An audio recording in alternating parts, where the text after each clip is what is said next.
Warning, the following will contain spoilers for Loki, WandaVision, Falcon and the Winter Soldier, and all the previous Spider-Man movies. What's up, everybody? It's me, E-Man, from E-Man's Movie Reviews. Look, if you're like me, you probably just got done watching the Spider-Man No Way Home trailer. And I mean, look, we actually got some pretty cool stuff, including the return of some notable Spider-Man villains. However, there was another weird thing going on in the trailer that a lot of fans have been talking about, and that is, well, why Doctor Strange has been acting so strange. Well, I've got a theory that I want to share with you that might explain his odd behavior, because I think he's actually the villain in this story. But wait, before you think you know where I'm going with this, I'm going to reveal an even bigger plot twist that might explain and reveal how Marvel has duped us for years now and we had no idea. Stay tuned because you might get your mind blown coming up next.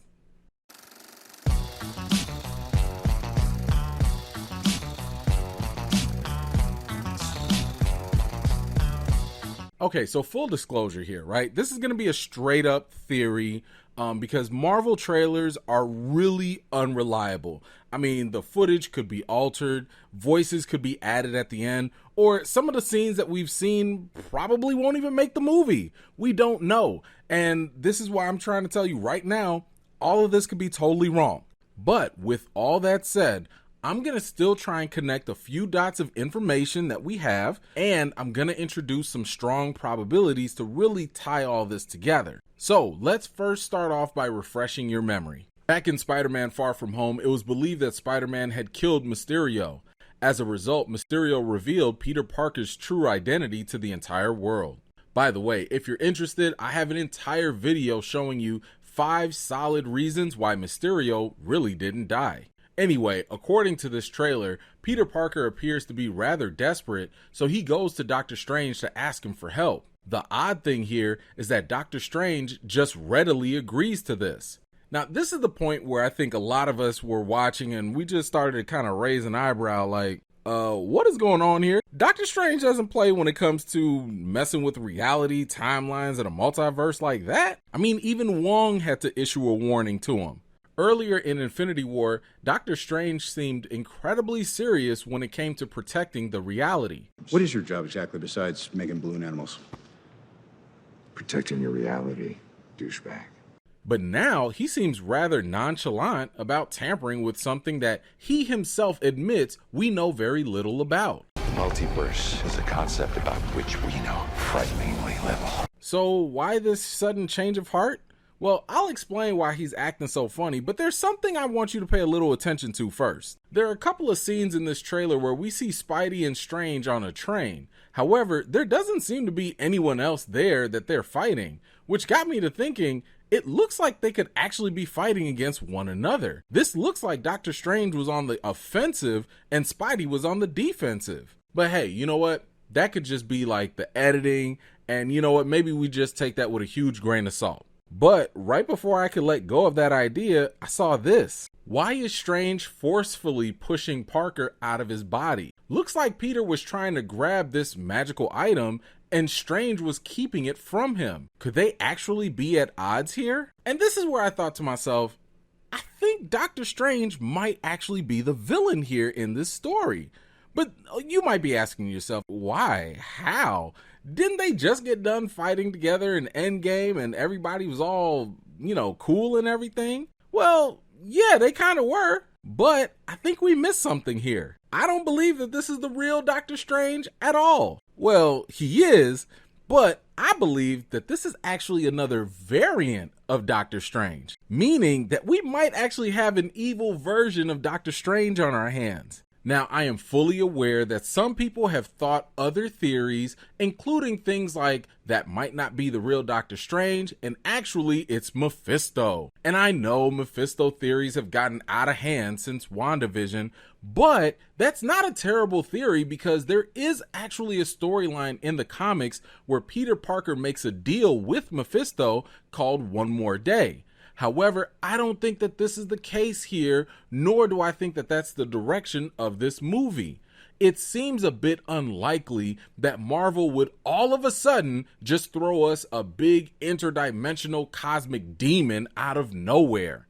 So yes, fans, I get it. You guys really want Mephisto out there, but we already have seen Marvel does not just jump to these huge conclusions. They like to build things up. So rather than jumping to this fan theory that doesn't really have much except for very tiny Easter eggs, I think a better, more likely course is the fact that they dedicated a whole show to the multiverse, and we have an entire concept of variance now as well. So I think that's more likely the direction they'll go with this.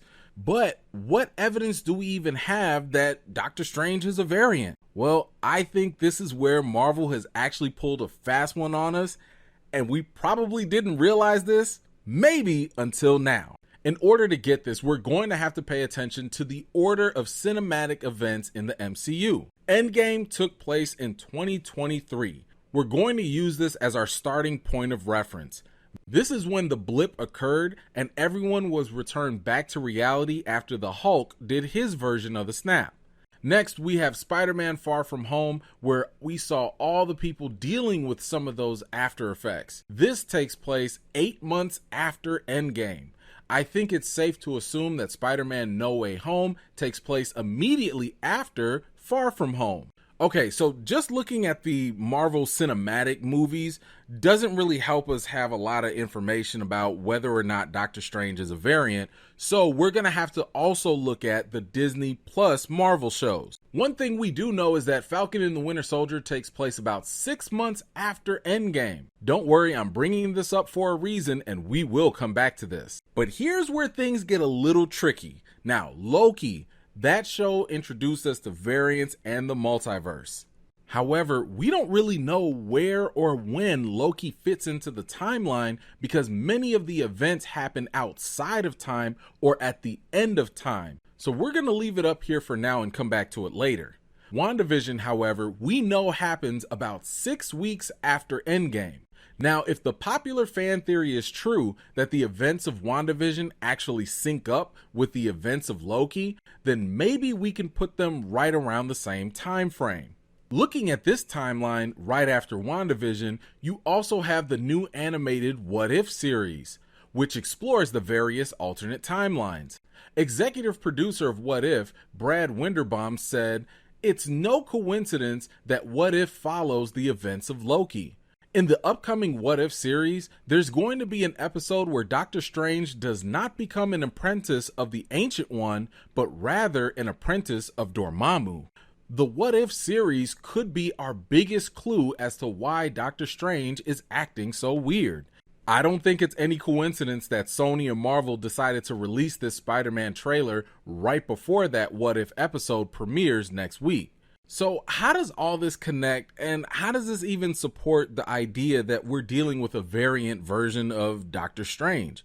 Well, we have to go back to a major detail in Loki. If Loki is happening around the same time as WandaVision, then recall we saw at the end of the series, the multiverse started to branch off. We just crossed the threshold. He Who Remains isn't around to prune the timelines, so the multiverse is in full effect. Actually, if we look at this timeline, it would suggest that if this is the point where the multiverse started branching off, then we may have already experienced alternate timelines in the MCU. That's right, what I'm saying is, all this time, Spider-Man Far From Home and Spider-Man No Way Home has been taking place in an alternate reality, and we didn't even realize it. In other words, Marvel already had us watching an alternate new reality with Spider-Man right after the blip. One clue that we can look at here is what happens at the end of Loki. Recall that when Loki was sent back through the time door, he went back into a reality that looked pretty normal, except for one major difference. In this case, Loki was the only one that noticed the change. In the same way, I believe that Far From Home and No Way Home are entirely new realities where Spider-Man, just like Loki, will be the only one to know the truth. Man, these branch realities are a trip. Thanks a lot, Sylvie. Look, this could explain so many things. This could be the very reason why we never heard of James Jonah Jameson in the first Spider-Man movie. But now, all of a sudden, in this new reality, he gets to appear in both Far From Home and No Way Home. By the way, remember when I brought up Falcon and the Winter Soldier? Well, if this theory is actually true, maybe that show is also an alternate reality and timeline as well. Remember back in Endgame when Sam said that the shield felt like it belonged to someone else and Cap said that it doesn't? That could imply that the shield had always belonged to Sam. Maybe Cap traveled to an alternate timeline in the future to get that shield for Sam from the future version of Sam, who was already Captain America. Look at that, I just threw you an extra bonus theory. You're welcome. Alright, now let's step outside of the trailer and the movies and talk about the external factors that add a little bit more support to my theory. We know that Spider-Man No Way Home is the last movie that both Sony Pictures and Marvel Studios have agreed to work on together. There was a lot of backlash and stuff going on a few years back when it was believed that they would make Far From Home the last collaborative movie. So the two companies came back together to do this one last time. We also know that Sony has a vested interest in making Spider-Man and his characters their top priority without Marvel's help. Sony has even gone as far as calling this their Sony Pictures universe of Marvel characters, or Spunk. That's not a good name. Well, look, it's my belief that Marvel Studios has agreed to work with Sony Pictures to kind of make Spider-Man No Way Home a little bit of a warm handoff, or a nice transition to kind of help Sony reincorporate Spider-Man into their own movies. Think about it. In the trailer, Parker asks Doctor Strange to make everyone forget that he's Spider-Man. That actually works to Sony's benefit because it will undo and kind of retcon what happened in the MCU.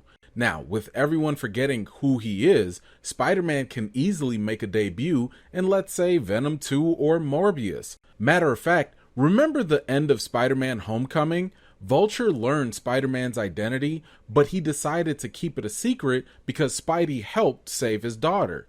Well, if everyone forgets Spider-Man's identity, then that opens up the door for Vulture to become a Spider-Man villain and maybe even join the Sinister Six. So my theory is that because the universe has already been branching off due to the events of Loki, this is why we are in this new reality with Spider-Man, and that's why we have this Doctor Strange that's out here just being reckless with the multiverse. Which, at the end of the day, probably will make him the true villain. And my bet is that he's going to be the main reason why we get all those other Spider-Man villains, maybe to fight against Spider-Man. However, maybe Spider-Man turns the tables on him and uses a little magic of his own to bring about a couple of reinforcements. There is a what if episode of Spider-Man becoming the Sorcerer Supreme too, so maybe they'll tease a little bit of that in this movie. Once all the Spider-Men defeat Doctor Strange and the villains, Spider-Man will be stuck in this new reality, and I think that's why this movie is called No Way Home. So I kind of think that this is going to be like a soft reboot where Spider-Man's just going to have to live in this new reality, start all over because everyone has forgotten everything. But the only caveat is he's going to know the truth, as we will too. Also, this just in, remember how I said that Sony's cinematic universe was called the Sony Pictures universe of Marvel characters? Well, during CinemaCon, Sony has officially revealed that they are changing this name to Sony Spider-Man Universe. Well, look, after Marvel gives off this warm handoff to Sony, and if Sony is going to the point where they're officially changing the name of their cinematic universe, I kind of get the impression at this point that this does confirm that maybe this movie and even the previous Far From Home movie are actually in a different reality. That's the multiverse for you. Well, what do you think about this wild theory? Doctor Strange as an evil variant, Spider-Man Far From Home and No Way Home were always in an alternate reality all this time? Do you think, I don't know, maybe this is 30% believable, 60%? I don't know. Let me know what you think in the comments down below.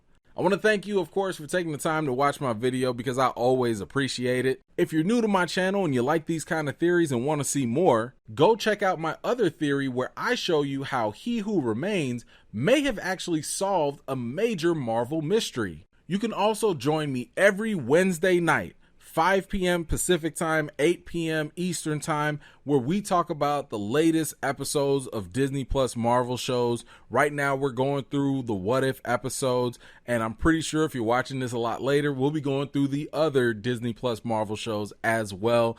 And on Fridays during the same time, we will also be doing a live recap of all the news in the entertainment world that you might have missed.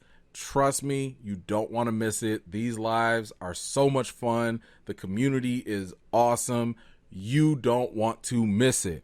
Matter of fact, you won't miss it if you are subscribed, and make sure you hit that bell so you don't miss out every time I drop a video. In the meantime, I've got more videos and reviews to do for you all. And until next time, I'll see you all later.